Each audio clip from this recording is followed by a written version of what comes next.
We'll go Davide Gennolato. Hey, Jason, Davide here from Italy. What do you think about your season so far, the Celtics season, I mean? We had some ups and downs. I think with just how new everything is and just how we adjust into new life in the NBA. Obviously, some games we wish we had back, but we started out the season, our first 11 games or so pretty well. And obviously, we had to postpone some games, and guys was out, including myself. Just some things that we weren't used to, but it's not just us; everybody dealing with it. So we just trying to figure it out. Tim Bontemps. Hey, Jason. I was just curious. Obviously, this is a way different West Coast trip than you guys are usually used to in the middle of the pandemic. I was just curious kind of what it's been like compared to what past trips have been. Ain't much to do, stay in the room.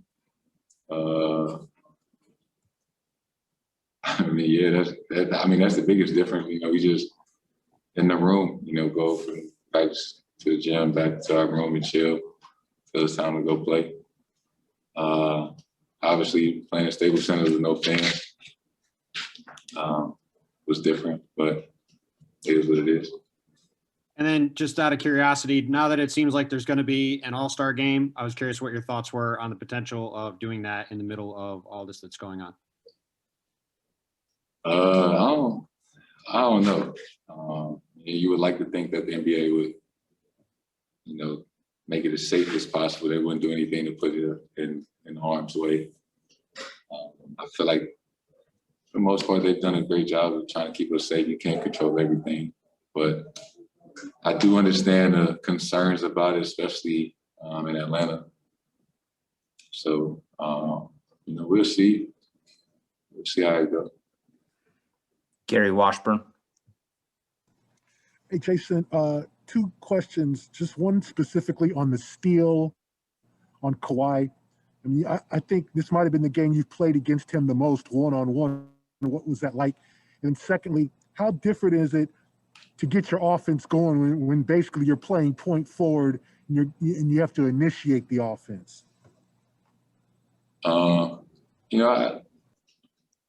People know I enjoy those matchups. Obviously, he's one of the best players. He's accomplished so much. Especially somebody in my position that's older than you, that's accomplished a lot. You just want to just compete. That's all it is on both ends. Hey,